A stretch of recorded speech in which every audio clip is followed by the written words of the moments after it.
Champaign, Illinois. And I want to talk about it local just for a moment. It applies to you, for those of you that live all throughout the country. But it seems like I live in Decatur, Illinois. Well, it doesn't seem like that. I do. Seems like it to me. It seems like I'm living in Illinois. What I was going to say is I live in Illinois, and it seems like a lot of people just don't care what's happening. They don't understand. Well, a lot of young people are like, well, the death rate for me is 0.02%, so I have nothing to worry about. Well, that is true. I understand that part, but have you ever heard of martial law? Have you ever heard of medical martial law? What that would make your life look like for a while?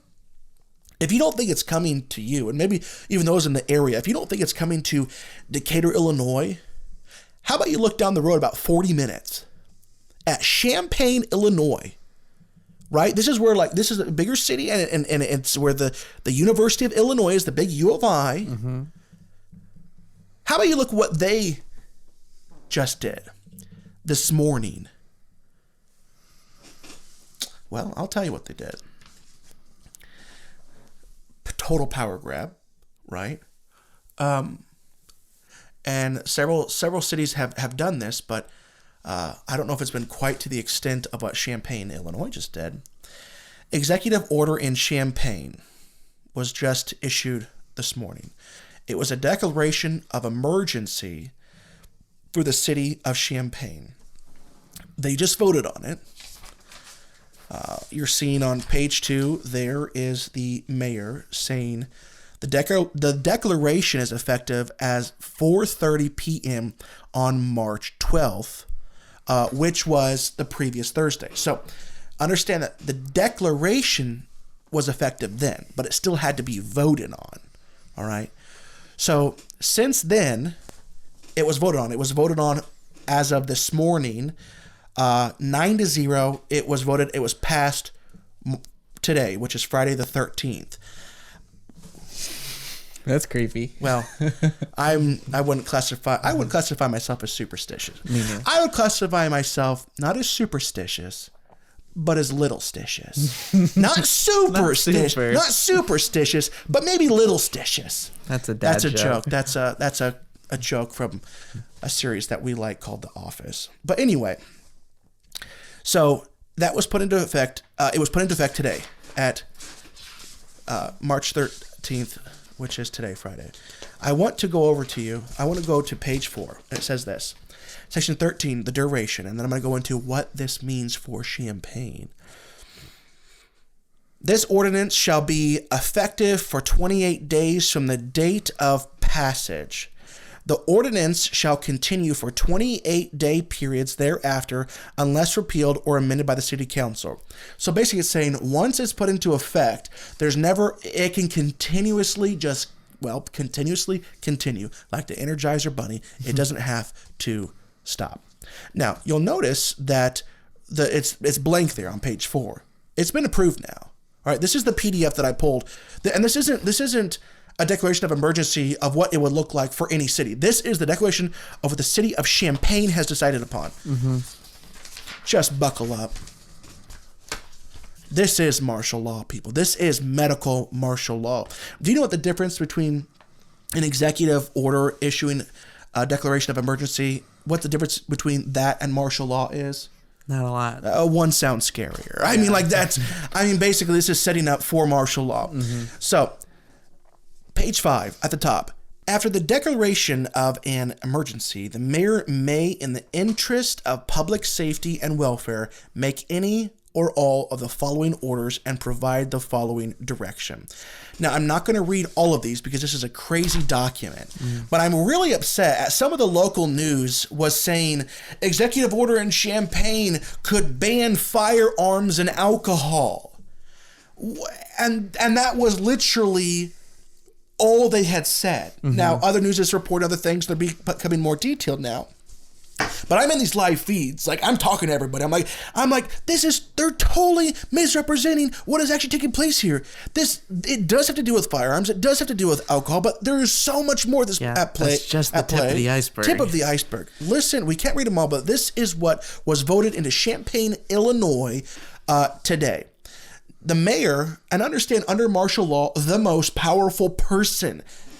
If you've read 1 Second After by William Fortune about like what the world would look like under martial law because of EMP or something like that, you learn, and he's also a professor in the Carolinas, but the most powerful person in martial law, the judge, the jury, the executioner, is the mayor. It's the mayor.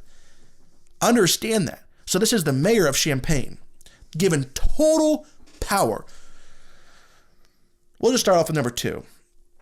The order of a general curfew applicable to such geographical areas of the city or the city as a whole, as the mayor deems advisable. An application during such hours of the day or the night as the mayor deems necessary in the interest of public safety and welfare. So curfew's day or night. So I'm not saying, I don't know what's been issued yet, but what the voting did is it gave the mayor full power to do any of these for 28 days, and then it'll just be voted upon. It won't be voted. It could just be simply extended.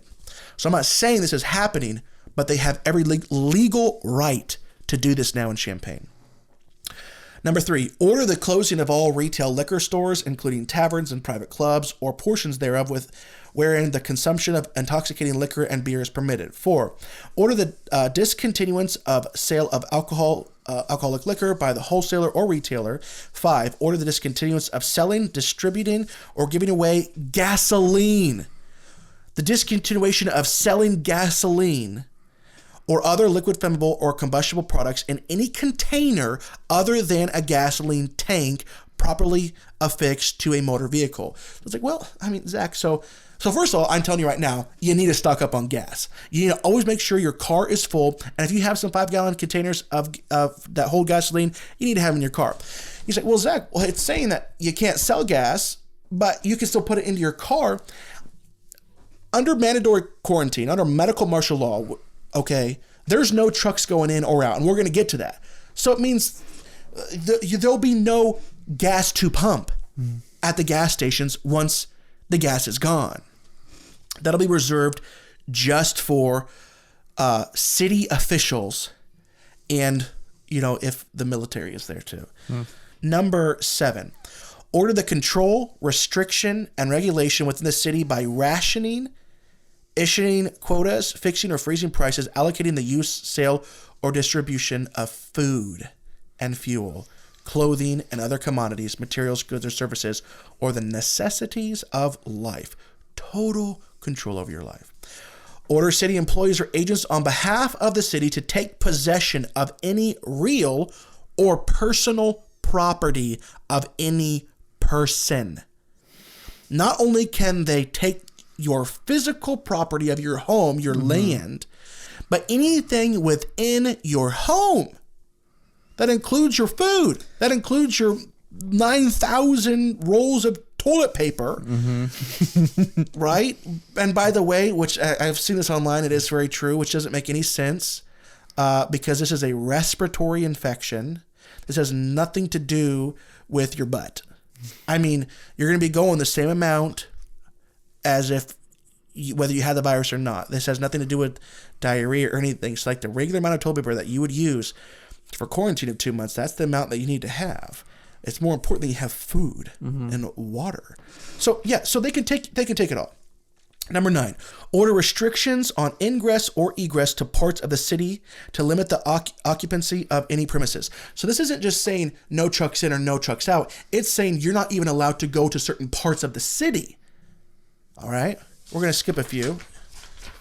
14, temporarily close any and all streets, alleys, sidewalks, bike paths, public parks, or public ways. 16, suspend or limit the use of the water resources or other infrastructure. Control, listen to this, control, restrict, allocate, or regulate the use, sale, production, or distribution. So I want to focus on use, because that's you, of food, water, fuel, clothing, and other commodities, materials, goods, and services, and resources. Now, within this, it says, hey, once a disaster is over, the government will pay you back. Oh, well, no, I just feel totally reassured. I mean, as far as we are on this list, you can already set up the situation where the government is coming into your home, taking your food out, and then saying, we need this for the welfare of the city. We need this so that we can ration to you what's appropriate for you to eat and what's appropriate for everyone else to eat. Number 26, listen to this.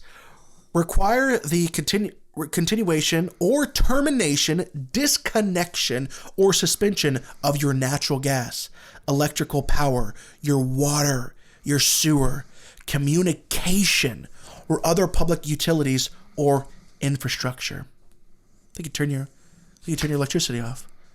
No more water, no more sewer, no more communication. And I want you to know that as long as I'm able to, we will continue broadcasting. I want you to know that, so you can count on that. Number 28, declare, issue, enforce, modify, and terminate orders for quarantine and isolation of persons or animals posing a threat to the public, not conflicting with the directions of the health officer or the community. Enforce quarantine. I want you to know that, once again, who holds all the power is the mayor in these situations. So you have a good mayor. It's not that martial law is horrible. It really does. I mean, it sucks. Martial law sucks no matter what. But it really depends on who the marshal is during martial law, so to speak. And I say that because obviously the total marshal is the president, but I'm using it interchangeably because really the mayor will have the power in local governments. So I want you to know that every horrific thing that you're seeing in China, and I'm not saying that that's coming to America, but I'm saying that this document, all the horrific things that you're seeing, the majority of the horrific things that you're seeing in China can be done legally in Champaign right now. Well, Zach, I'm 25 years old. I'm not going to die from this thing. I don't have to take this seriously. Take it seriously. Don't be an idiot. Just don't be an idiot. That's my advice for today. Listen, hey guys. Hey, PSA. Are you thinking about being an idiot? Well, just don't. Just don't. Just don't do it.